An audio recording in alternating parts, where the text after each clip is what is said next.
वक्रतुण्ड महाकाय सूर्यकोटिसमप्रभ निर्विघ्नं कुरु मे देव सर्वकार्येषु सर्वदा या देवी स्तूयते नित्यं विबुधैर्वेदपारगैः सा मे वसतु जिह्वाग्रे ब्रह्मरूपा सरस्वती। ॐ नमः प्रणवार्ताय शुद्धं ज्ञानैकमूर्तये निर्मलाय प्रशान्ताय दक्षिणामूर्तये नमः। गुरुर्ब्रह्मा गुरुर्विष्णुः गुरुर्देवो महेश्वरः गुरुरेव परं ब्रह्म तस्मै श्रीगुरवे नमः। वसुदेवसुतं देवं कंसचाणूरमर्दनं देवकी परमानन्दं कृष्णं वन्दे जगद्गुरुम्। सदाशिवसमारम्भां शङ्कराचार्यमध्यमाम् अस्मदाचार्यपर्यन्तां वन्दे गुरुपरम्पराम्। நம்முடைய சக்ஸஸ் ஜேர்னி வெற்றி பயணத்திலே 6வது நாளாக இன்று கடைசியில் எல்லாவற்றுக்கும் முத்தாய்ப்பாக இருக்கக்கூடிய வெற்றியை நோக்கி கிட்டத்தட்ட வந்து கொண்டிருக்கிறோம். இந்த பயணத்திலே நேற்றைய தினம் ரிதம் சத்தியம் யோக இதையெல்லாம் பார்த்தோம். சுருக்கமாக அதை பார்க்குறோம்னா, செய்யும் காரியத்தை பற்றிய முழு அறிவு வேண்டும். இன்றைய தினம் இந்த உலகத்தோடு ஒப்பிடும் பொழுது நம்முடைய பாரத தேசத்தில் ஐடி அதாவது அப்ஸ்ட்ராக்ட் நாலேஜ், கண்ணால் பார்த்து காதால் கேட்டு கையால் தொட்டு இதெல்லாம் பண்ண முடியாத நாலேஜில் நம்ம குழந்தைங்கள்லாம் ரொம்ப கெட்டிக்காரங்களாக இருக்காங்க. இதில் மற்ற நாடுகளில் இருப்பவர்களை விட நமக்கு அதிக சக்தி இருக்கிறது, நினைவு ஆற்றல் இருக்கிறது. உக்காந்த இடத்துலையே பண்ணுற வேலையை நம்ம கெட்டிக்காரத்தனமாக பண்ணிடுறோம். ஆனால் அந்த செய்யும் தொழிலிலே அன்றாடம் நம்முடைய அறிவை வளர்த்து கொள்ள வேண்டும் என்ற ஆர்வம் இல்லை. அதனால் நம்மளோட ரொம்ப கெட்டிக்காரங்க இந்த உலகத்தில் யாரும் கேட்டால் இஸ்ரேலிஸ், ஜெர்மன்ஸ். இவங்களுக்கெல்லாம் அந்த மூளை உலகத்தில் உடலால் உழைக்கிறவங்க சில நாட்டில் இருக்கான், சில நாட்டில் கருத்தால் உழைக்கிறவங்க இருக்கான். இந்த உலகத்தோட எக்கானமி எப்படி இருக்குன்னா, கொஞ்சம் மேலேருந்து பார்த்ததுனால சொல்கிறேன். இந்த உலகம் எப்படி எந்த திசையில் போயிட்டுருக்குன்னு பார்த்தா, எல்லாத்தையும் இன்னோவேட்டிவாக பண்ணுறவன் அமெரிக்கன்ஸ். ஏன்னா ஆங்கிலோ சாக்சன்ஸ் யூரோப்பியன் கண்ட்ரீஸ்லேருந்து போய் பராக்கிரமசாலிகள் அந்த கடலை தாண்டி போய் பண்ணுறதுக்கு உண்டான தைரியம் இருந்ததுனால இங்கே போனான். அதனால தான் அவன் எல்லாம் முரட்டாக இருக்கான். எதாக இருந்தாலும் புதுசாக ஆல்பர் ரைட், வில்பர் ரைட் விமானத்தை கண்டுபிடிச்சான். அதே மாதிரி புதுசு புதுசாக கண்டுபிடிக்கிறதுக்கு உண்டான திறமையும் சக்தியும் தைரியமும் அவர்களிடம் இருக்கிறது. ஏன்னா பிறவிலேயே அப்படி இருந்தான். அந்த யூரோப்பியன் நாட்டில் இருக்கக்கூடிய cream warriors and courageous people அங்கே போனால் அதனால் அந்த நாடே அப்படி இருக்குது. அதனால் அமெரிக்கா இன்னோவேட்டிவ், இன்றைக்கும் வேர்ல்ட்ஸ் பிரெயின் சென்டர் அங்கே தான் இருக்குது. அதே மாதிரி உலகத்தோடு இருக்கிற பொருளாதாரம் இன்னமும் யூகே தான் கையில் வச்சுட்டு இருக்கான். சார்ட்டர்ட் பேங்க், இந்த மாதிரி பலவிதமான பேங்க் கண்ட்ரோல்லாம் யூரோப்பியன்ஸ். அதில் இங்கிலாந்து, யூகே முதல் ஸ்தானத்தில் இருக்கிறது. ஜப்பான் இந்த உலகத்தில் இருக்கக்கூடிய இன்னோவேட்டிவ் ஐடியாவை எடுத்துட்டு அதை லைஃபுக்கு அப்ளை பண்ணக்கூடிய கருவிகள்.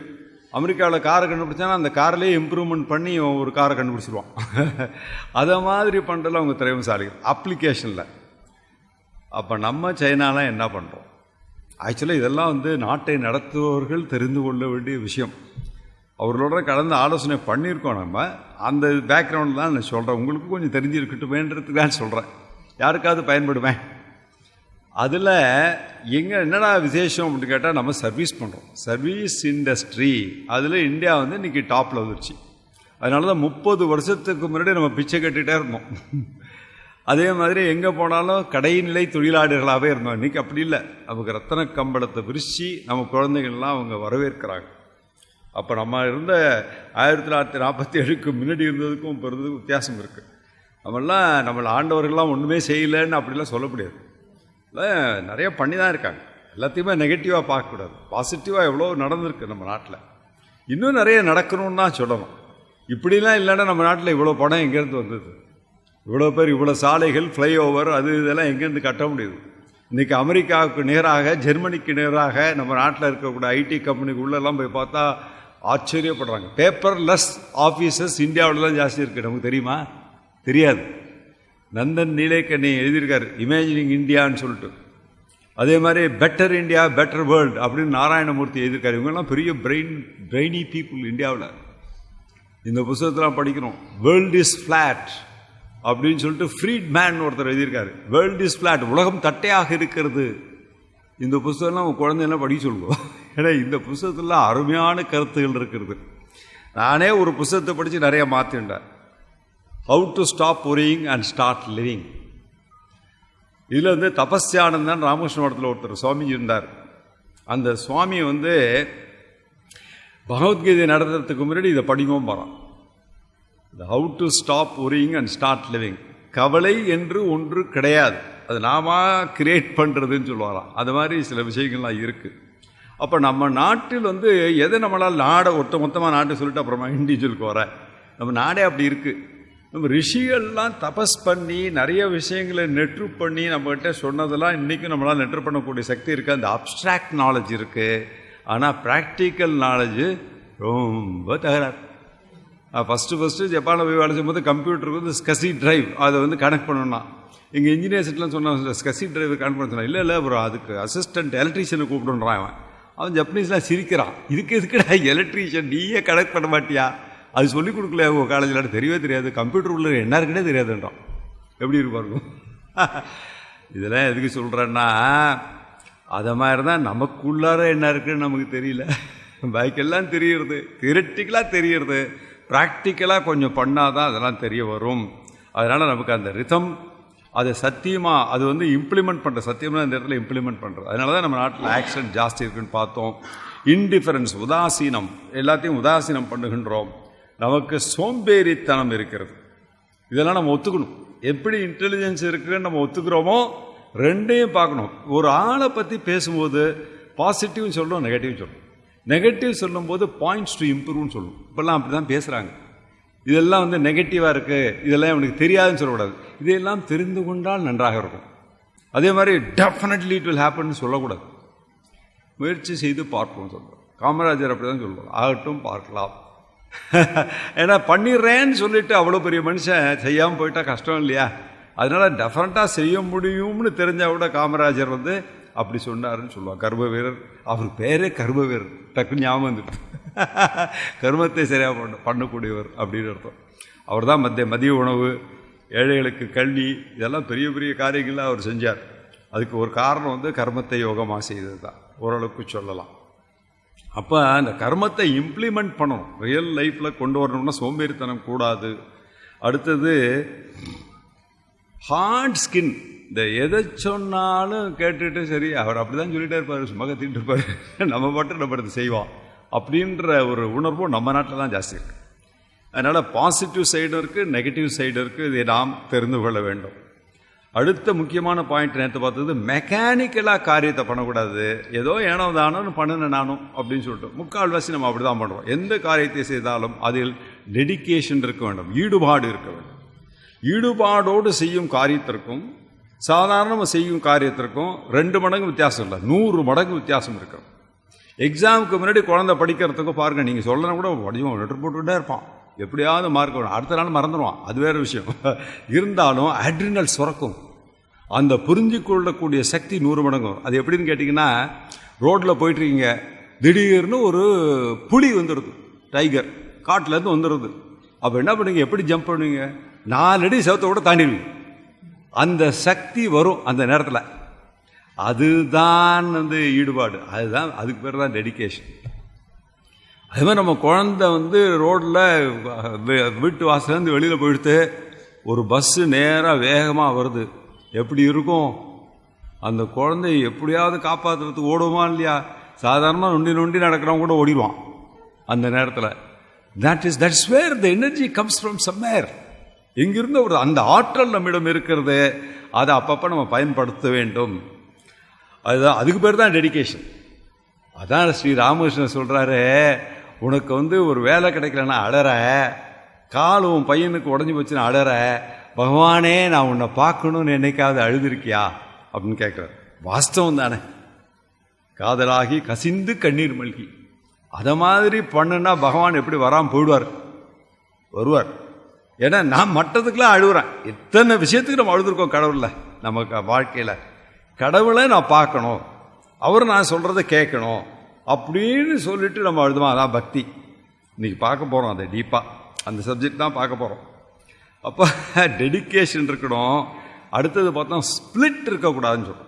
உண்மையை பேசணும்னு ஏன் சொன்னால், நான் சொல்பவன் ஒன்றும் டூயர், திங்கர், ஸ்பீக்கர், பேசுபவன், செயலாற்றுபவன், அப்புறம் நினைப்பவன். இந்த 3 பேரும் ஒரே ஆளாக இருக்கணும். இல்லைன்னா 3 பாடியை 3 சரீரத்தை நம்ம தூக்கிட்டு நடக்கிற மாதிரி. நான் உங்கள் உடலை பார்க்க முடியுது, என் உடலை நீங்கள் பார்க்குறீங்க. உங்கள் மனசை என்னால் பார்க்க முடியல, என் மனசை என்னால் பார்க்க முடியல. நம்ம தூங்கும்போது மனசையும் பார்க்க முடியல, உடலையும் பார்க்க முடியல, தூக்கத்தில் நான் எதையுமே பார்க்க முடியல. நம்மக்கிட்டேயே 3 சரீரம் இருக்கு.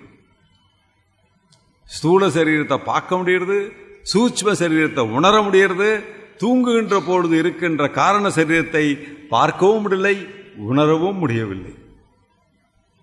ஆனால் அதுவே தகராறுல இருக்கு. அதுக்கு மேல ஒரு அடிஷனல் தகராறை நம்மளா கிரியேட் பண்ணிக்கிறோம் வாழ்க்கையில். என்னதுன்னு கேட்டான், நினைக்கிறது ஒன்று, பேசுறது வேற, செய்கிறது இன்னும் வேற என்று செய்யக்கூடாது. நாம் எதை நினைக்கிற மாதிரி செய்தால் வாழ்க்கை ரொம்ப சிம்பிள், காம்ப்ளிகேஷனே இல்லை. நான் நேற்று சொன்ன மாதிரி எதையெல்லாம் மறைக்கிறோன்றமோ அந்த அளவுக்கு ப்ராப்ளம் இருக்குன்னு அர்த்தம். எவனுக்கு நம்ம ஒரு சிம்பிள் டெஸ்ட் வச்சுக்கோங்களேன். நீங்கள் இந்த பிளட் டெஸ்ட் பண்ணுற மாதிரி எவ்வளோ சுகர் இருக்குது, எவ்வளோ பிபி இருக்குன்னு பார்க்குற மாதிரி எனக்கு எவ்வளோ ப்ராப்ளம் இருக்குன்னு உங்களுக்கு தெரியணும்னா நான் சிம்பிளாக ஒரு மீட்டர் கொடுக்குறேன். இந்த பிளட் டெஸ்ட் மீட்டர் மாதிரி எவ்வளோ விஷயத்தை நான் மறைக்கிறேன்னு பார்க்கணும். ஒய்ஃப்கிட்டேருந்து எவ்வளோ மறைக்கிறேன், அதில் தான் நிறைய பேர் மறைப்பாங்க. ஜாகிரதையாக இருக்கும். ஃப்ரெண்ட்ஸுக்கிட்ட சொல்கிறத ஒய்ஃப்கிட்ட சொல்ல முடியாது, ஒய்ஃப்கிட்ட சொல்கிறத ஃப்ரெண்ட்ஸுக்கிட்ட சொல்ல முடியாது, ஆஃபீஸில் சொல்கிறத பக்கத்து வீட்டில் சொல்ல முடியாது, டிரைவர்கிட்ட சொல்கிறத வேறு யார்கிட்டையுமே சொல்ல முடியாது. இதுதான். அதனால தான் டிரைவர் வில் டாமினேட். நிறைய இடத்துல பார்த்தீங்கன்னா டிரைவர்னு பட் அவர் சொல்கிறோம், அவருக்கு தெரியாத ரகசியமாக இருக்காது. அதனால் அவருக்கு பயந்துட்டு நம்ம இருக்கும். இதெல்லாம் என்னத்துக்கு தலையெழுத்து? ஓப்பனாக இருந்துட்டா, சிம்பிளாக இருந்துட்டா, சொல்கிறதே செய்கிறேன், செய்கிறதே செய்கிறேன்னு இதெல்லாம் மறைக்க வேண்டியதில்லை. அப்போ டெஸ்ட் பண்ணி பாருங்க, என் லைஃப்பில் எத்தனை விஷயத்தை நான் மறைக்க வேண்டியிருக்கு. அவ்வளோ துன்பம் இருக்கும். The possibility of heart attack, the possibility of ulcer, the possibility of one side headache, migraine, இதெல்லாம் இதுல என்ன வருது? உற்பத்தி ஸ்தானமே தான். எப்படி கொசுவுக்கு சாக்கடை உற்பத்தி ஸ்தானமோ அதை மாதிரி நான் மறைக்கிறது மேனிப்புலேஷன் பேர். I manipulate. I want to hide something which I don't have and I want to show something which I don't have. என்னிடம் இல்லாததை இருப்பது போல் காட்ட வேண்டும், என்னுடைய இருப்பதை இல்லாதது போல் மறைக்க வேண்டும். இதுதான் மேனிப்புலேஷன். இதை செய்யாமல் இருக்கணும், ஸ்ட்ரைட்டாக இருக்கணும். ஆர்ஜவம், அமானித்துவம், மதம் வித்துவம், அஹிம்சா, சாந்தி, ராஜவம், ஆச்சாரியோபாசனம், சௌச்சம், ஸ்தைரியமாத்ம விநிகிரக, இந்திரியார்த்தேஷு வைராக்கியம், அனஹங்கார ஏவச, ஜென்ம மிருத்யு ஜரா வியாதி துக்க தோஷானு தர்ஷனம். போயிட்டே இருக்கும். சொன்னால் அந்த கிளாஸ் முடிஞ்சு போயிடும். அதனால் அந்த 20 வேல்யூவில் ஆர்ஜவம். அந்த ஆர்ஜவம் ஸ்ட்ரைட் ஃபார்வர்ட்னஸ் இருக்கிறவனுக்கு துக்கம் இல்லை, வெற்றி கிடைக்கும். தோல்வி மாதிரி தெரிஞ்சாவோட வெற்றி தான் கிடைக்கும். இப்போ இந்த ஜேர்னியில் இது சத்தியம் இம்ப்ளிமெண்டேஷன் பார்த்தோம். அடுத்தது யோகா பார்த்தோம், ஃபோக்கஸ் இருக்கணும்னு பார்த்தோம். அதில் என்ன பண்ணணும்? மற்ற ஆசிரமங்களில் இருக்கவங்களுக்கெல்லாம் நிறைய அவகாசம் இருக்குது. பிரம்மச்சாரி அதில் ஃபோக்கஸ் பண்ணலாம். சன்னியாசி கடவுளையே நினச்சிக்கலாம். சன்னியாசினா யாருன்னு கேட்டான், கடவுளை ஒன்றை நினைக்க வேண்டும், அதை தவிர வேறு எதுவும் நினைக்கக்கூடாது. அதுதான் சன்னியாசி. Number 1 point. 2வது point, he is not a competitor to anybody. ஒரு சாமான் அப்படி தூக்கி போட்டால் எல்லாம் ஓடி போனால் இவர் எல்லாரையும் எடுத்துக்க விட்டுட்டு இவருக்கு வேடிக்கை பார்க்கணும். அதை கொடுத்தா தான் வாங்கிக்கணும், இல்லைன்னா உயிரை விட்டுருணும். அதுதான் சன்னியாசி லட்சணம். அப்புறம் எல்லாருக்கும் பணிஞ்சு போகணும். பிச்சைன்னா என்ன அர்த்தம்? பிச்சைன்னா ஏற்கனவே அப்பாயின்மெண்ட் ஃபிக்ஸ் பண்ணிட்டு ஒரு வீட்டில் போய் சாப்பிட்றது பிச்சை இல்லை. வச்சுன்னா ஆக்சுவலாக போய் கேட்கணும், கொடுத்தா வாங்கி சாப்பிடணும், இல்லைன்னா பட்டி இருக்கணும். இப்பெல்லாம் நிறைய மாறி இருக்கு, அது வேற விஷயம். இருந்தாலும் அதுதான் லட்சம். அப்போ எல்லா செயல்களையும் செய்வதற்கு இந்த கிரகஸ்தனுக்கு டைம் இல்லை. அதனால செய்கிற வேலையே கான்சென்ட்ரேட் பண்ணி, அதுக்கு நாரதர் கதையை பார்த்தோம், நாரதர் சொன்ன கதையை பார்த்தோம். அப்போ மெக்கானிக்கலாக ஆக்ஷன் பண்ணாமல் டெலிபரேட்டாக டெடிக்கேட்டடாக பண்ணணும், அதில் ஃபோக்கஸோடு பண்ணணுன்றவர்களும் பேசி முடித்தோம். இன்றைக்கி அந்த பிரயாணத்தை கண்டினியூ பண்ணுறோம். அடுத்தது என்னது நம்ம ஸ்லோகத்தில், தஸ்ய ஸ்ரத்தைவ சிரக ரிதம் தட்சிணபட்சக சத்தியம் உத்தரபட்சக யோக ஆத்மா மகஹ புச்சம் பிரதிஷ்டா மக வருது. ததபியச ஸ்லோகோ பவதி, அப்படி ஒரு ஸ்லோகம் இருக்கிறது. அடுத்தது மகஹ. சாதாரணமாக மகன்னு சொன்னாக்க ஹிரண்ய கர்ப்பன் அர்த்தம். ஹிரண்ய கர்ப்பன்னா என்னன்னு கேட்குறீங்களா? நம்ம இண்டிவிஜுவல் அண்டம் பிண்டம், இதில் ஈஸ்வரன் இண்டிவிஜுவல்னு சொல்லும்பொழுது நம்ம முழிச்சின்னு இருக்கிறது ஜாக்கிரத அவஸ்தைன்னு சொல்கிறோம். இது தெரிஞ்ச சில பேர் தெரிஞ்சிருக்கும், தெரியாதவாளுக்கும் தெரிஞ்சவங்க கூட சொல்கிறேன். அப்போ இண்டிவிஜுவலுக்கு பேர் விஸ்வன்னு பேர். நான் முழிச்சுன்னு எல்லாத்தையும் பார்க்குறேன், ஆனால் எனக்கு என் கண்ணு தெரியறோட தான் எனக்கு தெரியுது, பின்னாடி தெரியல, அமெரிக்காவில் என்ன நடக்குது எனக்கு தெரியல. இதே எல்லாரும் பார்க்குறதையும் சேர்த்து இந்த ஜாகிரத அவஸ்தையில் ஒருத்தர் இருக்காருன்னு வச்சுக்கோங்களேன், அவருக்கு பேர் விராட். அவர் தான் விஸ்வரூபம், அவருக்கு விராட். இண்டிவிஜுவலாக இருக்கிறதுக்கு விஸ்வான்னு பேர், சமஷ்டிக்கு வியஷ்டிக்கு விஸ்வான்னு பேர், சமஷ்டிக்கு விராட்டுன்னு பேர். அதே மாதிரி நான் சொப்பனத்தில் இருக்கேன், என் மூளை மைண்டு மட்டும் இருக்குது. அந்த நம்ம இருக்கிற மைண்டெல்லாம் சேர்த்து அந்த சொப்பன திசையில் என்ன இருக்கோ இண்டிவிஜுவலாக இருந்தால் அதுக்கு பேர் தைஜசன்னு பேர் சம்ஸ்கிருதத்தில். இதெல்லாம் டெக்னிக்கலாக சொல்கிறது. இதை பிரபஞ்சம் முழுவதும் அந்த மைண்டு, நம்ம மைண்டு எல்லாத்தையும் சேர்த்து ஒன்றா, அதுக்குன்னு ஒரு இடம் இருக்குது, அதுலேருந்து தான் எல்லாம் சென்ட்ரலாக ஆப்ரேட் ஆகுது. எப்படி சர்வர் ஒர்க் பண்ணுறது? கூகுளில் நம்ம சர்ச் பண்ணுறோம், ஒவ்வொரு சர்ச்சுக்கும் கூகுளில் ஒரு சர்வர் இருக்குது, அதுலேருந்து எல்லாம் வருது. அதை நம்ம நம்புகிறோம், ஆனால் ஈஸ்வரனை நம்புறதுக்கு கஷ்டமாக இருக்குது. அதை பார்த்து தான் இதை நம்ம கண்டுபிடிச்சிருக்கோம். கூகுளை எல்லாத்துக்கும் ஒரு சென்ட்ரல் பாயிண்ட் இருக்குது, அங்கேருந்து டிஸ்ட்ரிபியூட் ஆகிறது. இது எல்லா மைண்டையும் சேர்த்து ஒரே இடத்துல எங்கே வச்சா அதான் ஹிரண்ய கர்ப்பன். அந்த ஹிரண்ய கர்ப்பன் இன்னொன்று சொல்லி முடிச்சுட்டு இதுக்கு வரேன். எல்லாரும் நம்ம தூங்கிடுறோம். தூங்கும்போது தூங்கி முழிச்சோடனே என் பேர் எனக்கு தெரியுது, உங்கள் பேர் உனக்கு தெரியுது, மாற்றி சொல்கிறது இல்லை. லக்ஷ்மி சரஸ்வதின்னு சொல்கிறதில்ல, சரஸ்வதி லக்ஷ்மின்னு சொல்கிறதில்ல. கரெக்டாக எந்திரிச்சோன்னே என் பேர் எனக்கு தெரியுது. எவ்வளோ பெரிய அதிசயம் இல்லையா? துறக்கமே முதலவாய துயன யாவையனும் மறக்குமா நினையல்லம்மா வரம்பில தோற்றுமாக்கள் இறக்குமாறு இதுவன்பான் போல் இறந்தனன் முன்னாள் பின்னாள் பிறக்குமாறு இதுவன்பான் போல் பிறந்தனன் பிறவாவையோன். இது நெற்றுமன்ற பகுதி, கம்பராமாயணம். அதில் சொல்கிறாரு, கம்பர் சொல்கிறாரு, இறக்குமாறு இதுவன்பான் போல் இறந்தனன் முன்னால், இறக்கவில்லை, இறக்குமாறு இதுவன்பான் போல் பிறக்குமாறு இதுவன்பான் போல். அப்போ கம்பருக்கு ரொம்ப நன்னா தெரிஞ்சிருக்குது சாஸ்திரம். சாஸ்திரத்தெல்லாம் கரைச்சி குடிச்சு தான் சொல்லிருக்காரு மனுஷன். அதே தானே பகவத்கீதையில, ந ஜாயத்தே மிரியத்தே வா கதாசித்து நாயம் பூத்வா பவிதா வானு பூயக, சூரியனும் மறைவதில்லை நானும் இறப்பதில்லை. எப்படி பாருங்க, கம்பராமாயணத்திலே சொல்லியிருக்கு, வேதத்திலே சொல்லியிருக்கு. அது மாதிரி ஏற்கனவே அது மறைஞ்சு போனது திருப்பி வருது அப்படின்னு சொல்றது. அப்போ அந்த தனி இண்டிவிஜுவல் இருக்கானே, நம்ம எல்லாம் சேர்ந்து தூங்கிட்டா எப்படி இருக்குமோ அதான் ஈஸ்வரன். ஆக்சுவலாக அதுக்கு அந்தர்யாமின்னு பேர்.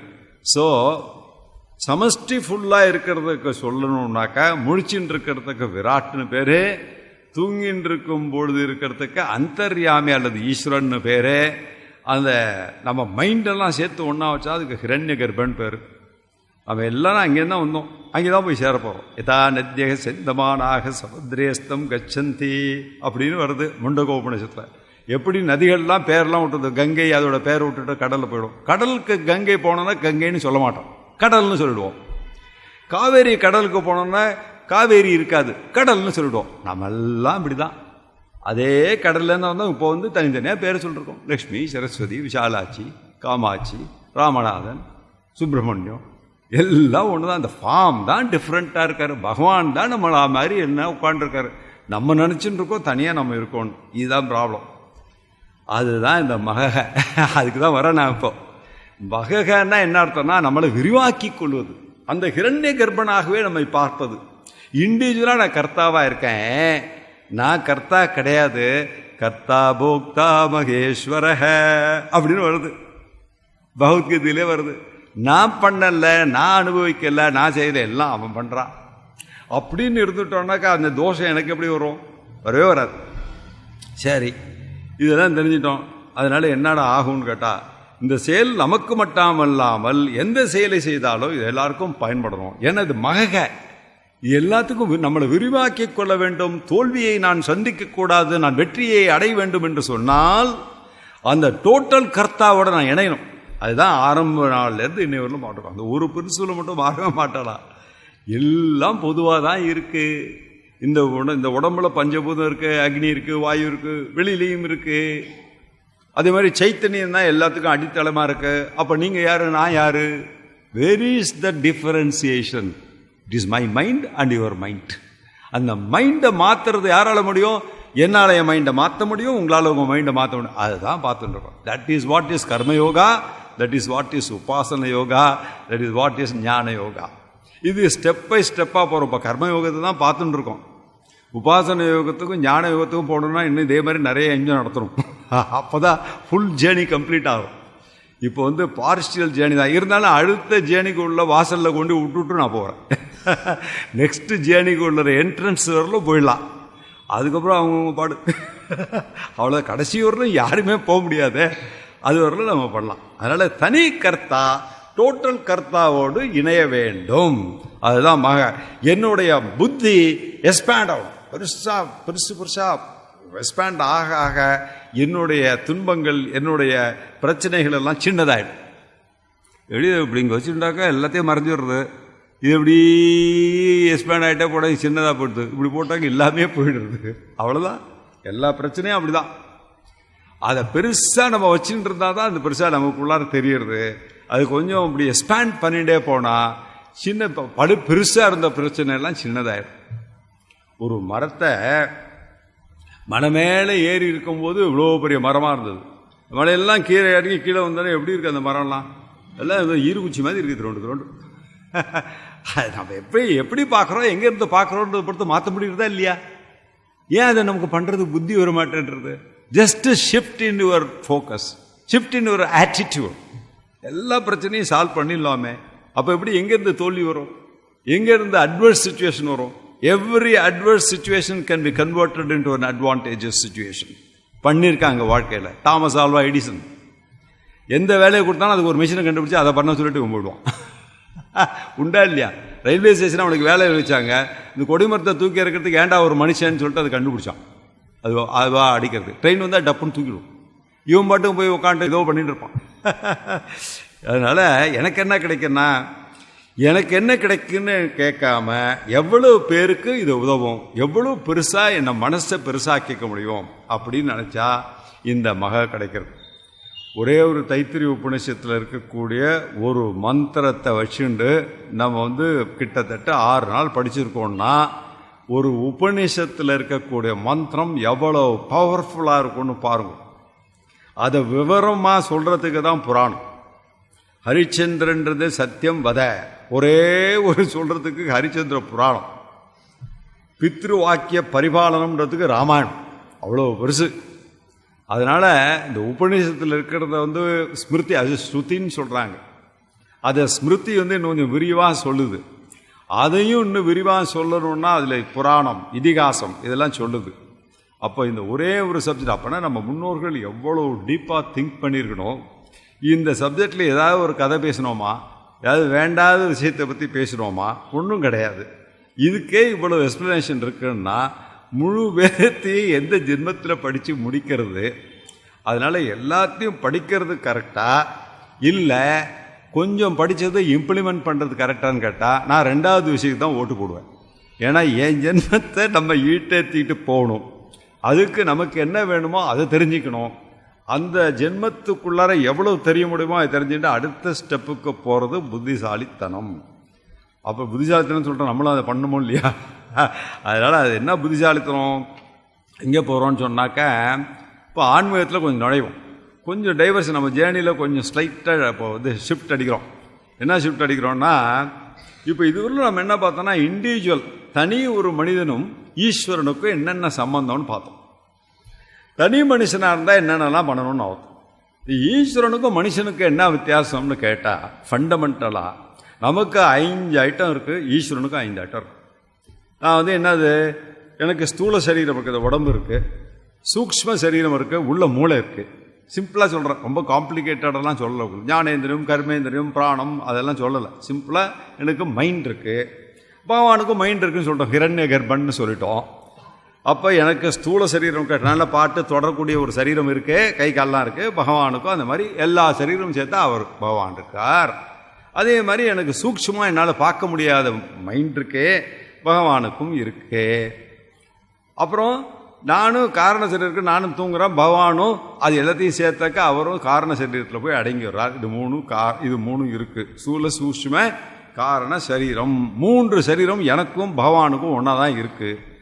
அப்புறம் என்னோட சைத்தன்யம், அதாவது எல்லா இடத்திலும் பரவிக்கக்கூடிய அந்த இன்டெலிஜென்ட் காசுன்னு சொன்னேன், அந்த இன்டெலிஜென்ஸ் அதுதான் சித்தால ஒர்க் பண்ணுறது. அந்த அந்த இன்டெலிஜென்ஸ், பியூர் இன்டெலிஜென்ஸ் அப்படின்னு வச்சுக்கோங்களேன், பியூர் அறிவு. அந்த அறிவு எல்லாத்தையும் அதுதான் இயக்க வைக்குது. அந்த அறிவு மனுஷனுக்கு ஏன் ஜாஸ்தியாக இருக்குன்னா, மனுஷன் வந்து கண்ணாடி மாதிரி ரிஃப்ளெக்ட் பண்ணுறது. நிறைய மழை பெஞ்சிருது, நம்ம ஊரில் எங்கே பார்த்தாலும் குண்டு குழியமாக இருக்க, வந்து நிசப்தமாக இருக்கிற இடத்துல, ஒரு களங்கமும் இல்லாத இடத்துல சூரியன் பட்டால் ஒவ்வொரு இடத்துலையும் பிரகாசிக்கிறதோ, அதை மாதிரி நமக்கு ஒன்று இருக்குது, அதுக்கு பேர் சித்தாபாசம். ஆபாசம், சித்து வந்து ஆபாசம் ஆயிடுது, அது வந்து இந்த இடத்துல ரிஃப்ளெக்ட் ஆகுது. அந்த சூரியன் இந்த இடத்துல கல் எடுத்து அடித்தாக்க அந்த சூரியன் கலங்கிடுவார். ஆனால் ஒரிஜினல் சூரியன் கலங்க மாட்டார். அதை கலங்காமல் இருக்கிறது சித்து, அது நம்ம எல்லார்ட்டையும் இருக்குது.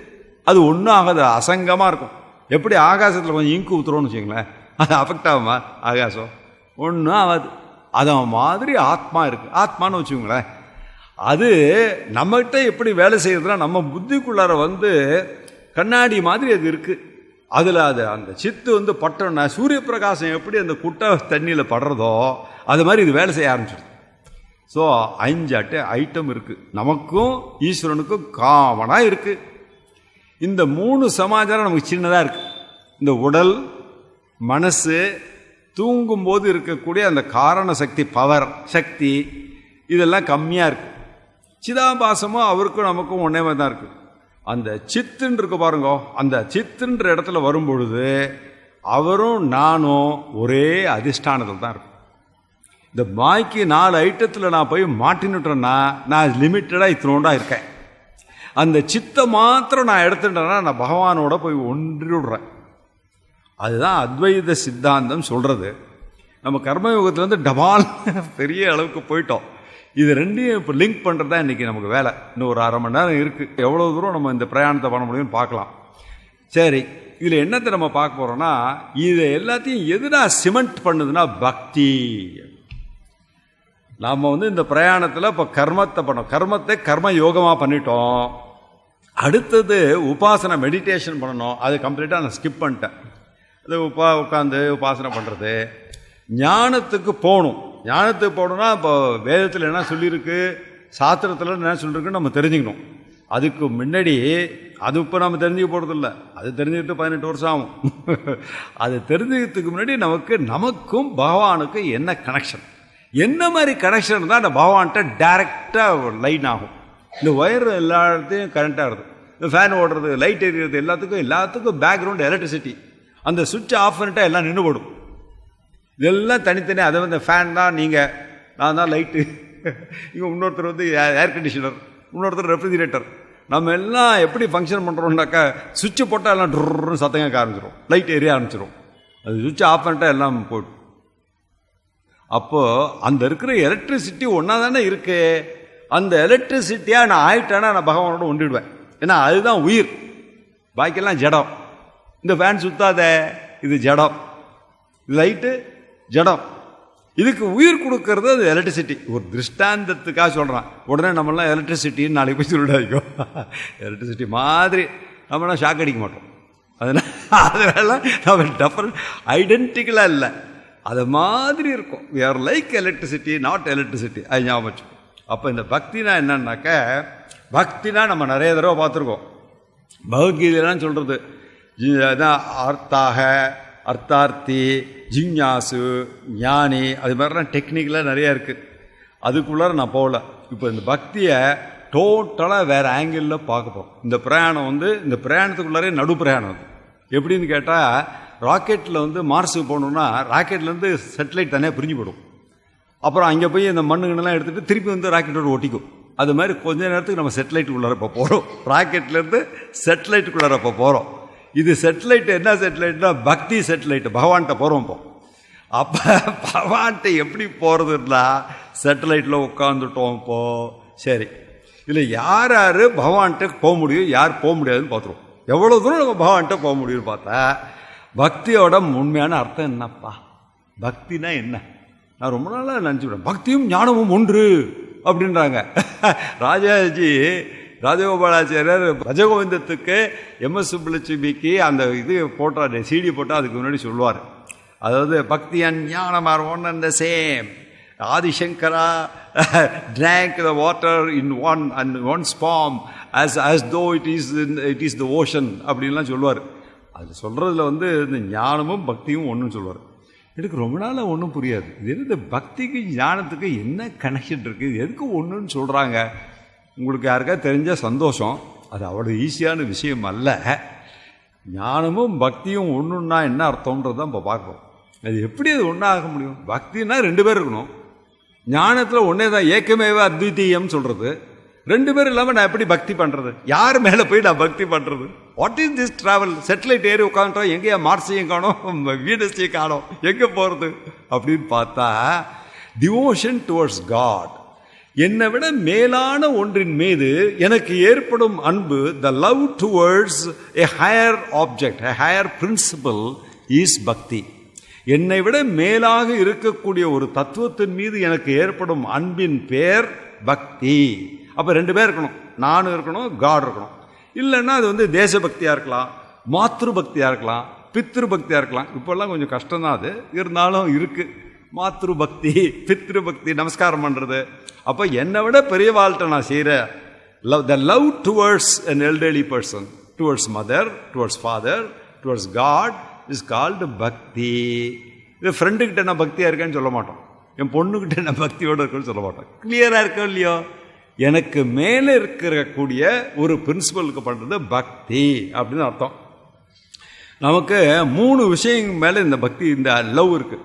I have love towards only 3 things. கொஞ்சம் கொஞ்சமாக வர மாதிரி சயின்டிஃபிக்காக நம்ம அப்ரோச் பண்ணுறோம் பக்தியை, சாதாரணமாக இல்லை. இதுக்கு மேலே யார் கேள்வி கேட்டாலும் நம்ம டான் பதில் சொல்லுவோம். ஒன்று எண்ட் லவ்னு பேர். எண்ட் லவ் இங்கிலீஷ்லேயே சொல்கிறேன், ஈஸியாக இருக்குது. எண்டில் விட முடிவான, விரும்புவதுலாம் சொல்ல புரியுது. லவ்ன்ற வேர்டுக்கு தமிழில் என்ன சொல்கிறது? விரும்புவதா, காதலா, அன்பா? அதனால் கொஞ்சம் கஷ்டமாக இருக்குது. எல்லாருக்கும் புரியும் லவ். அது பக்தி. அன்புன்னு வச்சுங்களேன். ஒரு வீடு வாங்கணும்னு வச்சுங்களேன், அது எனக்கு எண்டு. இன்றைக்கி எனக்கு ஒரு வீடு வாங்கினா எண்டு.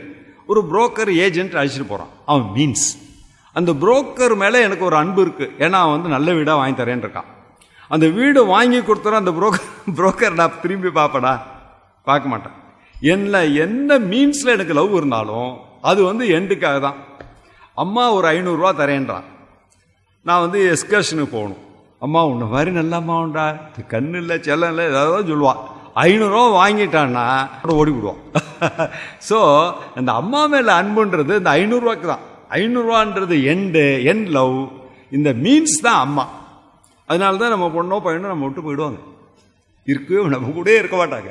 ஏன்னா ஆத்மனஸ்து காமாய சர்வம் பிரியம் பவதின்னு சொன்னேன். இது யாரையும் நிந்திக்கிறதுக்காக சொல்ல, இது சுபாவம், மனுஷனோட சுபாவம் அப்படி. அதே நான் பார்த்துருக்கேன், ஒரு பெரிய ஐஏஎஸ் ஆஃபீஸர், அவருக்கு 6 பேர் சிஸ்டர்ஸ். அதில் 2 சிஸ்டர்ஸ் ஒன்றுமே இல்லை, ஒரே தலையெல்லாம் விரிச்சு போட்டுட்டு ஆஃபீஸ் வாசலில் வந்துருப்பார். இவர் நைஸாக பின்னாடி போய், ஏன் இங்கே வந்த, இதெல்லாம் வராத, உனக்கு என்ன வேணும், பணம் வேணுமா, பாத்ரூம் கெடுப்போம் அப்படின்ட்டுவார். ஓன் சிஸ்டர் தான் இருந்தாலும் அந்த மாதிரி ஒருத்தர் எனக்கு சிஸ்டர் காட்டிக்கிறதுக்கு அவர் கஷ்டமாக இருக்கா இல்லையா? இதுதான் ஆத்மனஸ்து காமாய சர்வம் பிரியம் பவதி. இவன் என் சிஸ்டர் தான் சொல்கிறது கஷ்டமாக இருக்கா. அதே ஒரு சிஸ்டர், இன்னொரு சிஸ்டர் இருக்கா, அவள் பிஎம்ஓ ஆஃபீஸில் செக்ரட்டரியாக இருக்கா, பென்ஸ் காரில் இறங்குறான்.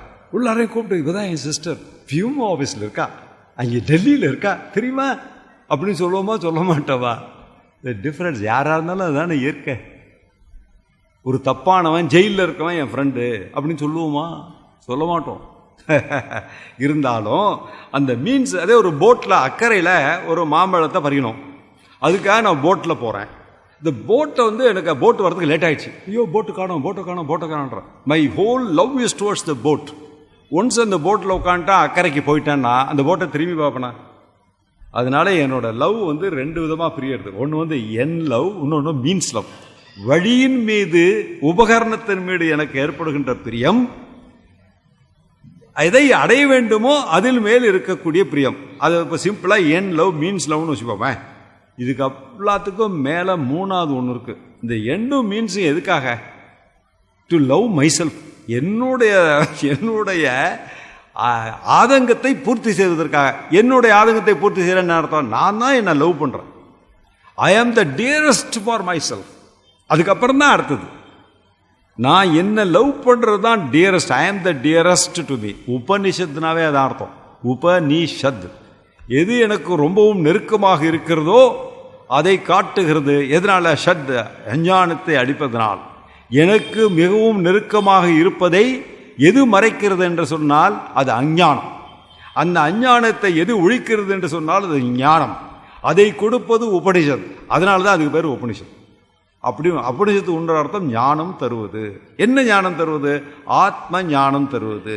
எதற்காக ஆத்ம ஞானம் தருகிறது? என்னை தெரிந்து கொள்வதற்காக. என்ன தெரிஞ்சுக்கிட்டு என்ன பண்ண போகிறேன்? அதுக்கப்புறம் ஒன்றுமே தெரிய வேண்டியதில்லை. ஏக ஞானேன சர்வம் ஞானாத் பவதி, ஏகேன மிருத்பிண்டேன சர்வம் ஞானாத் பவதி அப்படின்னு சொல்லிட்டு சாந்தோக்கிய உபநிஷத்தில் ஒரே ஒரு களிமண்ணை தெரிஞ்சுண்டா அதிலிருந்து பானை, சட்டி, குடம் எல்லாம் அதில் தான் செய்கிறதுன்னு தெரிஞ்சு கொடுத்து. நிறைய நகையெல்லாம் வாங்கி வச்சுட்டு இருந்தாலும் தங்கம் தான் எல்லாம் அப்படின்னு தெரிஞ்சுவிட்டா எல்லா நகைக்கும் மதிப்பு தங்கத்தினால்தான் தெரிஞ்சிருது. அதனால் அந்த எண்ட் லவ் என்னன்னா, அல்டிமேட் எண்ட் லவ் என்னடனா செல்ஃப் லவ் தான். இப்போ பாருங்கள், இந்த பிரயாணத்தில் எப்படி வந்திருக்கோம். சேட்டலைட் உள்ள இருக்கும், மார்ஸுக்கு போக போகிறோம். அதில் வந்து 3 இருக்குது. ஒன்று வந்து எண்ட் லவ், கடைசியாக எனக்கு பிடிக்க வேண்டியது. இன்னொன்று மீன்ஸ் லவ், அந்த ஆப்ஜெக்ட் அடையிறதுக்காக. எண்ட் லவ் கூட என்ன, அது எண்டு மாறிண்டே இருக்கும். இப்போ மாம்பழம் பறிச்சாச்சு, இன்னொரு நதி இருக்குது, அங்கே ஒரு போட் இருக்குது, அதுக்கு அந்தாண்ட கொய்யா மரம் இருக்குது, கொய்யாப்பழம் போடும். அப்போ என்ன ஆகும்? இந்த போட்டு போயிடும், இன்னொரு போட்டு வரும். எண்டும் மாறிடுது, மீன்ஸும் மாறிடுது, 2 மாறிடுது. Means also changes, end also changes. Even கடவுள் பக்தி கூட. ஒரு சுவாமி சொன்னார், ஒரு அம்மா வந்து முருக பக்தியாக இருந்ததே. அதனால் ஒரு 3 வருஷம் 4 வருஷம் ஜாதக கட்டு தூக்கி 4 நாளாக பொண்ணு கல்யாணமே ஆகலையா.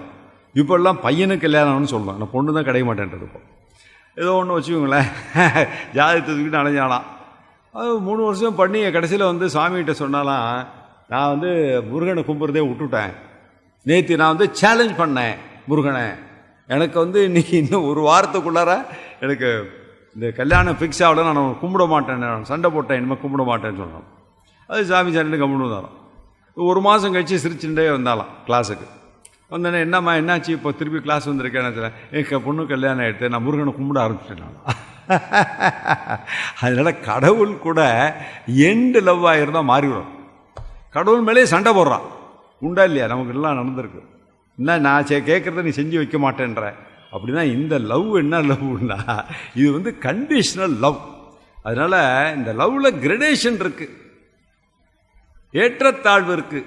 மீன்ஸ் லவ் வந்து ரொம்ப கடைநிலையில் இருக்குது. மீன்ஸ் அதாவது வழிமுறையில் எனக்கு ஏற்பட்ட போட்டு மேலே, என்னை தூக்கிட்டு போகிறவங்க மேலே, அப்பா அம்மா கூட மீன்ஸ் தான். அது வந்து கடைசி லவ் ரொம்ப கீழ்த்தரமான, ரொம்ப கீழ்நிலையில், கீழ்த்தரம்னு சொல்லுவோன்னா அடிப்படையாக இருக்கிற லவ்னு அர்த்தம். அதனால் நம்மளாம் ஏமாந்துடக்கூடாது. அந்த லவ் தான் நமக்கும் மற்றவங்களுக்கும் உள்ளது. கடவுள் மேலே, அதுவும் மூர்த்தியாக இருக்கக்கூடிய ஒரு கோயிலிலோ அல்லது நான் வழிபடுகின்ற தெய்வத்தில் இருப்பது என் லவ் இறுதி என்று நினைக்கிறேன். ஆனால் எண்டு கூட மாறுது. ஆனால் என் மேலே எனக்கு இருக்கிற லவ் மாறவே மாறாது. கடவுள் மேலே எனக்கு ஏண்டா லவ்னா, என் மேலே லவ் இருக்கிறதுனால தான். கடவுளே என்னை காப்பாற்று, கடவுளே எனக்கு இதை கொடு, கடவுளே அதை கொடு அப்படின்றோம். அந்த கடவுளோட அதிஷ்டானமும் என்னோட அதிஷ்டானமும் ஒன்று தான் தெரியாமல் சொல்லிட்டு இருக்கோம். என்ன காரணம்? சிம்பிளாக அந்த எண்டு கிடச்சோன்ன மீன்ஸும் மறந்துடும். அப்புறம் எண்டே கிடச்சிடுத்துனா எண்டு மறந்துடும், வேற எண்டுக்கு மனசு பாயும். அப்போ எத்தனை எண்டு நம்ம வாழ்க்கையில் பார்த்துருக்கோம். பையனை படிக்க வைக்கணும், படிக்க வச்சாச்சு, அப்புறம் எண்டே இல்லையா முடிஞ்சுட்டா, அதுக்கப்புறம் அதுக்கு பேர குழந்தை, அதுக்கப்புறம் அவன் 2 பேருக்கும் வீடு வாங்கித்தான். இல்லைன்னா அவன் அமெரிக்காவில் போய் சம்பாதிச்சுட்டு பணத்தை அனுப்பிச்சானா அவன் அனுப்புகிற பணத்துக்கு ஒரு வீடு வாங்கி தரும். ஏதாவது ஒரு எண்டு புதுசாக வந்துகிட்டே இருக்கும். எண்டு முடிவே இல்லை. There is no end which really ends. One end shows me another start. அந்த எண்டுக்கு முடிவானது எதுனா நான் தான். அந்த எண்டு அல்டிமேட் எண்டு நான் தான். அப்போ அந்த செல்ஃப் எங்கே இருக்கு? அந்த எண்டு ஆனந்தத்தை தரவில்லை என்றால் அதை மாற்றி விடுகிறேன். அதனால தான் அந்த உபநிஷத்து என்ன சொல்றது? ஆத்மனஸ்து காமாய சர்வம் பிரியம் பௌத்தி. அது எப்படி தெரியுமா கொண்டு வருது?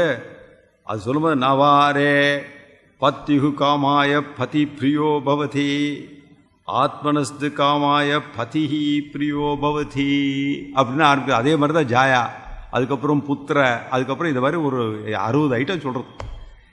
அது என்ன சொல்கிறதுனா, அரே பத்யுகு காமாய பதி பிரியோ பவதி ந இல்லைன்னு சொல்கிறது. அதாவது பதி மேலே எனக்கு பிரியம் இருக்கிறதுனால பதியை எனக்கு பிடிக்கல, என் மேலே எனக்கு அலுப்பு இருக்கிறதுனால பதியே எனக்கு பிடிக்கிறதுன்னு சொல்கிறேன்.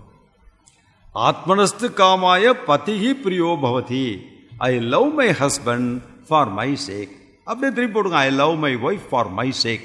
Nobody loves the other person for that person's sake. சிம்பிளாக சொல்லலாம். அதனால் உண்மையான அன்பு, உண்மையான காதல், ultimate love is towards my self. நான் என்னை விரும்புவது தான் கடைசி லவ். அதுக்கு மேலே எண்டே கிடையாது. நானே எண்ட் ஆகிட்டேன்னா அப்புறம் என்ன? Where is the other end? There is no other end. That is ultimate end. அப்போ நானும் கடவுளும் எப்படியாவது ஒரு விதத்தில் நம்ம ஒன்றா இருந்தால் தானே அந்த பக்தி ஃபுல்லாகும். இல்லைன்னா எப்படி ஃபுல்லாகும்? அதுக்கு தான் இப்போ போகிறோம். அந்த ஜேர்னியில் தான் இப்போ இருந்துட்டு இருக்கோம் நம்ம.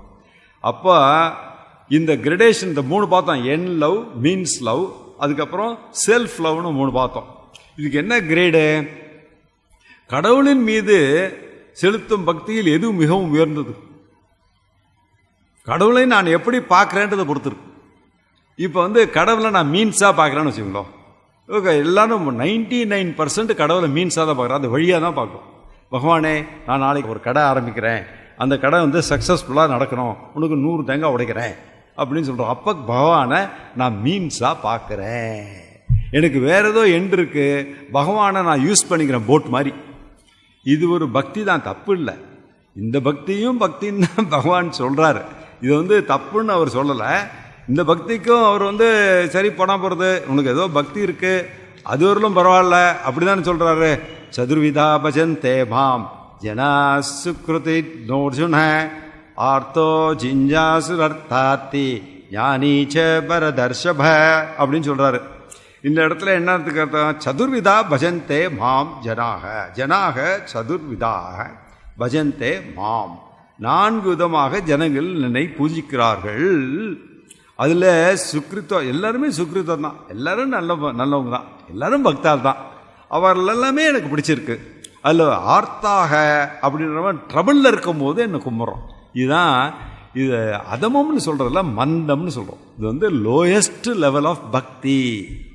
ஏன்னா அது மீன்ஸ் பக்தின்றான். அதுதான் மீன்ஸ்.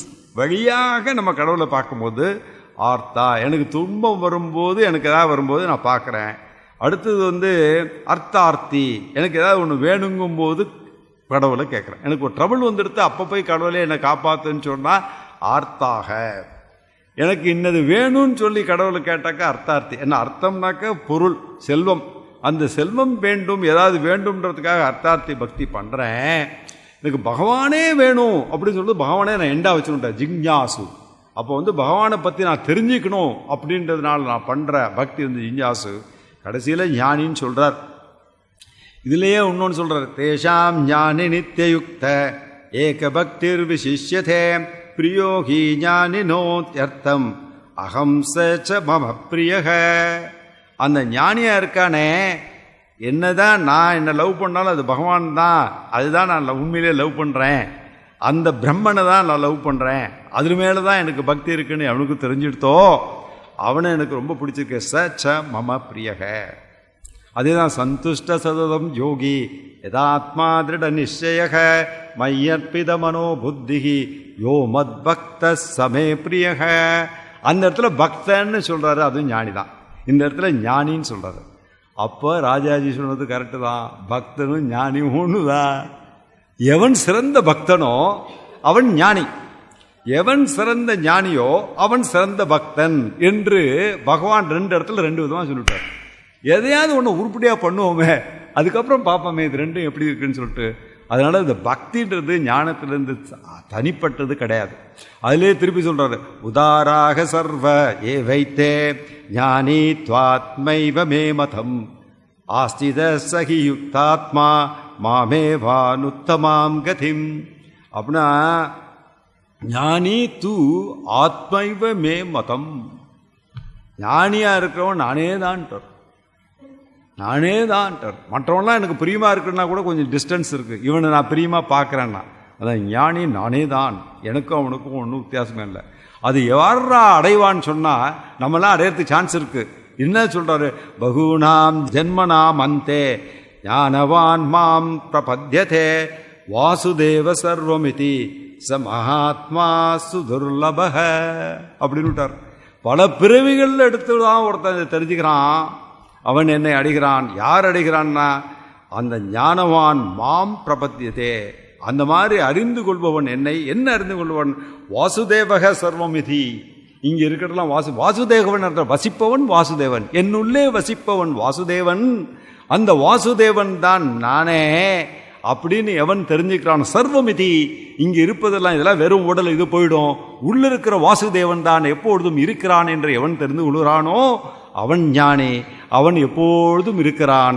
ஏனென்றால் மகாத்மா சுதுர்லபக, அந்த மாதிரி இருக்கும், ரொம்ப ரேர். நம்மெல்லாம் அந்த அந்த கேட்டகரி தான், கவலைப்படாங்க. கிட்டத்தட்ட அங்கே வந்துட்டோம் இந்த ஜேர்னியில். அதனால இதை அறிந்து கொண்டு விட்டாலே நாம் வந்து அங்கே போயிடலாம் அப்படின்னு சொல்கிறார். அந்த பக்தி தான் எப்படி இருக்குன்னு பார்த்தா, இந்த மந்த பக்தியில் வந்து எனக்கு வேணும்னு சொல்கிறோம். மீன்ஸில் பக்தி இருந்ததுன்னு சொன்னால் நான் மந்தமாக இருக்கேன், நான் பகவான்லேருந்து தூரமாக இருக்கேன். எனக்கு பக்தி தான், அதையும் எனக்கு பிடிக்கிறது தான் சொல்கிறார் பகவான். இருந்தாலும் நீ கொஞ்சம் தூரமாக இருக்கப்பா, இன்னும் நிறைய தூரம் என்கிட்ட வரணும்ன்றார். சரி, அப்போ காடே கோல் ஆஃப் மை லைஃப்னு சொல்கிறவன் மத்தியம பக்தியாக இருக்கான். ஏன்னா காடே கோலுன்னு அவன் சொன்னால் கூட அந்த காடு அதை கொடுக்கலட போயாட்டு போயிடுறான். அப்போ வந்து காடு வந்து எண்டாக இருந்தால் கூட ப்ராப்ளம் தான். ஏன்னா அப்படி இல்லைன்னு வச்சிங்கன்னா, எனக்கு முருகன் கொடுக்கல, சரி நான் கணேசனை கும்பிட்றான்றான், கடவுளே மாற்றி விடுறான். அதனால அது கொஞ்சம் தகராறு அடிக்கிறது. அதை கொஞ்சம் இது எல்லாத்தையுமே சேர்த்து கடவுளாக பார்த்தா, சமம் சர்வேஷு பூதேஷு திஷ்டந்தம் பரமேஸ்வரம் அப்படின்னு பார்த்துட்டா அது எப்படி இருக்கு? எல்லாமே பகவான் நான் பார்க்கும் பொழுது எனக்கு ஒரு எண்டு, ஒரு பர்டிகுலர் எண்டில் நான் ஃபிக்ஸ் பண்ணல, அதுக்கும் மேலே ஒரு ஸ்டெப் இருக்கு. அந்த ஸ்டெப் என்ன? அந்தர்யாமியாக இருக்கிற எங்குள்ளே இருக்காரு, அது இருக்காரு, அதான் வாசுதேவம் சர்வமிதம் அப்படின்னு பார்க்குறோம். அப்போ ஐடென்டிக்கலாக கடவுளும் நானும் ஐடென்டிக்கலாக இருக்கோம். God love is equal to self love. நான் என்னை விரும்புவது போலேயே கடவுளை விரும்புகிறேன், அதில் ஒன்றும் கொஞ்சம் கூட வித்தியாசம் இல்லைன்னு எவன் விரும்ப தெரிகிறதோ அவன் சிறந்த பக்தனாக இருக்கிறான். இது வந்து ஃபர்ஸ்ட் அர்த்தம். 3 அர்த்தம் இருக்கு பக்திக்கு. இது புரியுறதோ? ஃபர்ஸ்ட் அர்த்தம் புரியுறதோ?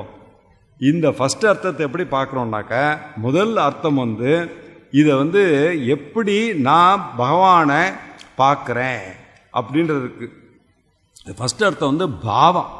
எனக்கு என்ன பாவனையில் நான் பகவானை பார்க்குறேன்? மந்த பாவனையில் பார்க்குறேன்னா, மத்திய பாவனையில் பார்க்குறேன்னா, உத்தம பாவனையில் நான் பார்க்குறேன்னா, reverential love between me and God எவ்வளோ டிஸ்டன்ஸில் இருக்குது அப்படின்றத பொறுத்து இது வந்து டிஸ்டன்ஸை வச்சு பக்தியை மெஷர் பண்ணுறது ஃபஸ்ட்டு ஸ்டெப். இதில் 3 பேர் இருக்கான், மந்த பக்தன், மத்திய பக்தன், உத்தம பக்தன் அப்படின்னு 3 பேர் இருக்கான். இது பாவனையில் பேஸ் பண்ணி சொல்கிறோம். அடுத்த இன்னொன்று இருக்குது, அதோட மெஷர்மெண்ட் வந்து வேற. அது என்ன விஷயம்னு கேட்டாக்க, என்ன மாதிரி கோர்ஸ் ஆஃப் டிசிப்ளின் வேணும், கட்டுப்பாடு வேணும். பக்திலையும் கட்டுப்பாடு வேணும். என்ன மாதிரி கோர்ஸ் நான் ஃபாலோ பண்ணி அந்த பகவானை நான் அடைய போகிறேன். இப்போ டிஸ்டன்ஸ் தெரிஞ்சு போச்சு, மத்தியமா மந்தமா உத்தமமான. மந்தம்னாக்க ரொம்ப டிஸ்டன்ஸில் இருக்கேன், மத்தியம்னா கொஞ்சம் கிட்ட வந்துட்டேன், உத்தமன்னா நான் பகவான்கிட்டே இருக்கேன்.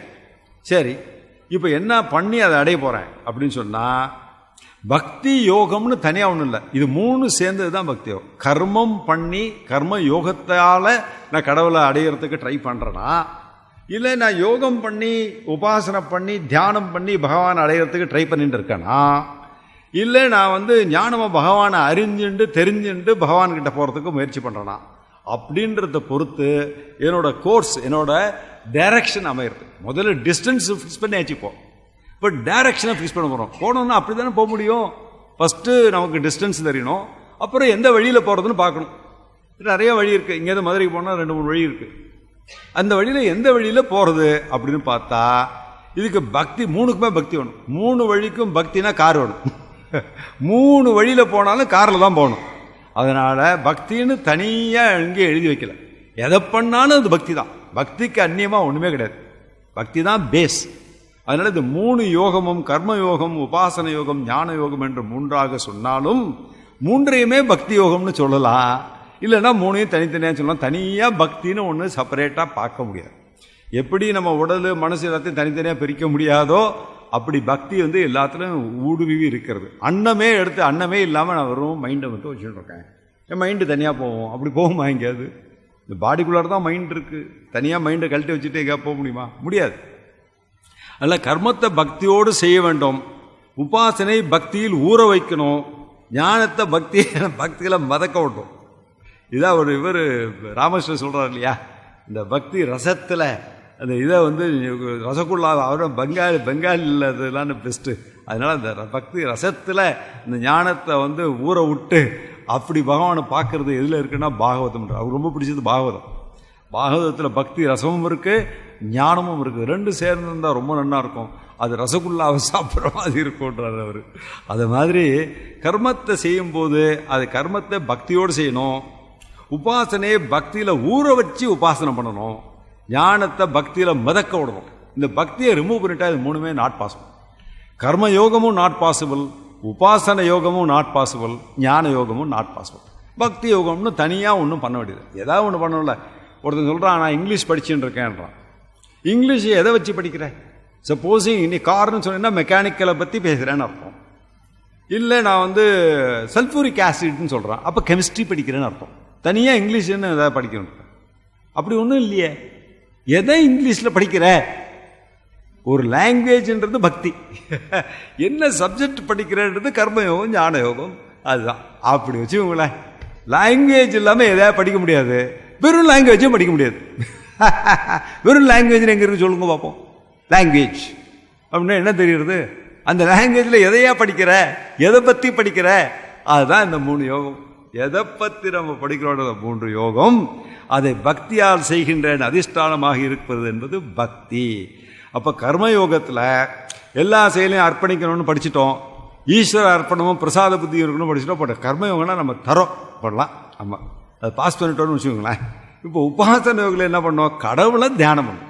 சும்மானும் உட்காந்து தியானம் பண்ணுறேன் எம்டியாக இருக்கேன்னாக்கா அதெல்லாம் கிடையாது. கடவுளை நினச்சி தியானம் பண்ணுறமே கிடையாது. அப்படி பார்க்கப்போனால் எதை வேணால் தியானம் பண்ணுறானே இல்லையா? ஒருத்தர் கார் வேணும், பிஎம்டபிள்யூ தியானம். ஒருத்தருக்கு சைக்கிள் ஒன்று, சைக்கிள் தியானம். அதுக்கெல்லாம் தியானம்னு சொல்கிறதா? அது தியானம் தான். ஏன்னா அதை பற்றியே அவன் நினச்சிட்டு இருக்கான். ஒரு குழந்தைக்கு சைக்கிள் பைத்தியம் பிடிச்சிருச்சுன்னு வச்சுக்க, 4 நாள் விடாது அப்பா சைக்கிள், அடுத்த நாள் காத்தல அப்பா சைக்கிள் அப்படிங்கும் இல்லையா? அதோட மெடிடேஷன் எவ்வளோ பெரிய மெடிடேஷன், டீப்பஸ்ட் மெடிடேஷன் அதான். சைக்கிளை மறக்காது. நம்மளாவது பகவானை மறந்துடுவோம். அதனால் உபாசனையில் மானச பூஜை பண்ணுறது, ஜபம் பண்ணுறது, ஒரே நாமத்தை சொல்கிறது எல்லாமே பக்தியை அடிப்படையாக வச்சு பண்ணணும். அது மாதிரி ஞான யோகத்தில் என்ன எப்படி பக்தி வருதுன்னு கேட்டால், சாஸ்திரத்தை படிக்கணும். சாஸ்திரத்தில் என்ன படிக்கிறோம்? சாஸ்திரமெல்லாம் பகவான் தான். வேத பூர்வம் இவ்வளோ பெருசு இருக்குது, வேதாந்தம் இத்தனோண்டு தான் இருக்குது. ஆனால் இந்த வேதம் பூர்வம் எல்லாம் பகவானை பற்றி தான் சொல்கிறது. பகவானை எப்படி பூஜை பண்ணுறது, எதை நமக்கு வேணாலும் தர்ம அர்த்த காம எதாக இருந்தாலும் அதுக்கு பகவானை பூஜை பண்ணி தானே அடைய வேண்டியிருக்கு. அதே மாதிரி வேத அந்தத்துக்கு வந்துட்டோம்னாக்கா பகவான் இல்லாமல் எங்கே வருது? என்ன இருக்குது அதில்? எந்த உபநிஷத்தை படிக்கிறதுனும் முதல் எடுக்கணும் சகனாபவத்து சகன குணத்து அப்படி தான் ஆரம்பிக்கிறது. ஏதாவது ஒரு பகவானை பூஜை பண்ணாமல் நம்ம இதில் எந்த கல்வியாவது இருக்கா? அதுவே பெரிய க்ளோரி தானே, பாஸ்ட் க்ளோரி. இப்போ இல்லை, நம்ம க்ளோரி எல்லாமே பாஸ்ட் தான். ப்ரெசண்ட் ஃபியூச்சருக்கு நம்ம ஏதாவது பண்ணாதான் உண்டு. அதான் நான் சொல்லுவேன், I was born in glorious India அப்படின்னு சொல்லுவாங்க. All right man, what you have done to make India glorious? அது கேள்வி நம்ம கேட்டுவோம். ஒவ்வொருத்தரும் நம்ம ஏதாவது ஒன்று கான்ட்ரிபியூட் பண்ண வேண்டாமா? அப்படி பண்ணாதானே இந்த க்ளோரியஸ் இந்தியான்னு சொல்கிறதுக்கு எனக்கு அருகதை இருக்குது. இல்லைன்னா once upon a time India was glorious, now I am making it dirty, அப்படி தான் சொல்கிறது. அதனால் ஞான யோகமாக இருந்தாலும், உபாசன யோகமாக இருந்தாலும், கர்ம யோகமாக இருந்தாலும் அதற்கு அடித்தளம் பக்தி. இது இந்த பக்தி ஈடுபாட்டோடு செய்யணும். அந்த பக்தி ஈடுபாட்டோட கோர்ஸ் ஆஃப் ஸ்பிரிச்சுவல் டிசிப்ளின், இது ரெண்டாவது அர்த்தம். இந்த ரெண்டாவது அர்த்தம் கோர்ஸ் ஆஃப் டிசிப்ளின் இருக்கணும். இது ஏமாற்றப்படாது. ஒரு கதை இன்னைக்கு சொல்லலையா, ஒன்று சொல்லிடலாம். அந்த காலத்துலலாம் பிச்சை பண்ணணுன்னு இருக்குது. அது ஒரு பிராமணன் தான், அவனுக்கு ஒய்ஃபு போயிட்டா அவன் தனியாக இருந்தான். அவனுக்கு பிச்சை போடுறது அந்த ஊரில் எப்படின்னா நம்ம ஊர்லலாம் நானே பார்த்துருக்கேன். வெளியில் யாராலும் பிச்சைக்கு இருக்காளா அப்படின்னு கேட்டுட்டு தான் போய் சாப்பிடணும். அப்போ வெளியில் இருந்துங்க பிச்சைக்கு இருந்தால் பிச்சை பண்ணுவான். அப்போ இந்த பிராமணன் என்ன பண்ணால் ஒவ்வொரு வீட்டில் ஒரே வீட்டுக்கு போவான், ஒவ்வொரு வீட்டில் போய் பிச்சை எடுத்துருந்தான். ஒரு நாள் அந்த ஒரு கப்பல் இருந்தாங்க, ரொம்ப கருமினா அப்பழப்பட்ட கருமி, யாருமே இல்லை, தெருவில் எவனுமே இல்லாத சமயத்தில் பிச்சைக்கார ஒரு ஆளுன்ற பால் உள்ளே ஓடி போயிடுவான். ஓடி போயிட்டு 2 பேருக்கு தான் சமையலே பண்ணியிருப்பான், 3வது ஆள் சாப்பிடவே முடியாது. அந்த மாதிரி ஒரு கஞ்சன். ஒரு நாள் இந்த பிராமணன் என்ன பண்ணால், பிச்சைக்காராத வர இதோ நான் இருக்கேன்ட்டு வந்துட்டான். பக்கத்து சந்திலே இருந்தானா வந்துவிட்டான். வந்தோடனே இவன் சொல்லிட்டான், அன்றைக்கி பிச்சைக்கு எல்லாவே ஒரு ஆளை வந்துட்டான், என்ன பண்ணுறதுல ஒய்ஃபேட்டு சொல்கிறான். அப்பப்பா அதெல்லாம் ஒன்றும் பண்ண முடியாது, அதான் இல்லைன்னு சொல்கிறேன். இல்லை பெரிய பாவம் அது, பிராமணன் நம்மகிட்ட பிச்சை கேட்குறான் வாசலில், நமக்கு பெரிய பாவம்னு சொல்லி உள்ளார வர சொன்னான். ஒரு சட்டம் இருக்குது, இந்த ஆம்பளையால் அதே ஹஸ்பண்ட் அண்ட் ஒய்ஃப் சண்டை போட்டுருக்கப்ப பிச்சைக்கு போகக்கூடாது அப்படின்னு ஒரு சட்டம் இருக்குது. அதனால் என்ன பண்ணுறான்னாக்கா, என்னடி என்ன இப்படிலாம் பண்ணுவியா ஆச்சா பூச்சான்னு இவன் கத்துறான். அவளும் ஆமாம் ஆமான்னு கத்துறோன்னு இவன் பார்த்தான். அது கொஞ்சம் ஒரு 10 நிமிஷம் நான் பண்ணிட்டு நைஸாக அவன் வெளியே பார்த்தான். வெளியில் பார்க்கும்போது பிராமணன் போயிட்டான். ஏன்னா சண்டை போட்டுருக்கான், இந்த ஆற்றுல நம்ம பிச்சை கிடைக்காதுன்னு போயிட்டான். போனோடனே இவன் 2 பேரும் உட்காந்து சாப்பிட ஆரம்பித்தான்.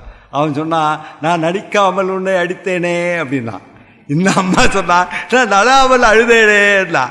ஐயோ, அந்த பிராமணன் எங்கேயும் போகல, நான் போகாமல் போனேனேன்னு உட்காந்தான். ஆடாடாடா என்னப்பா இது, நீங்கள் மாட்டி விட்டோமே.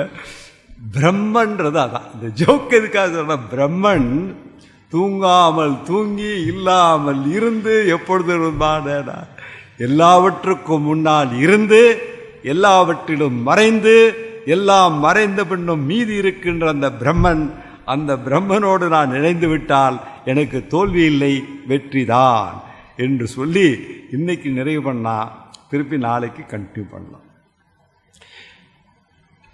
ஓம் பூர்ணமத பூர்ணமிதம் பூர்ணாத் பூர்ணமுதச்யதே பூர்ணஸ்ய பூர்ணமாதாய பூர்ணமேவாவசிஷ்யதே. ஓம் சாந்தி சாந்தி சாந்தி. ஹரி ஓம்.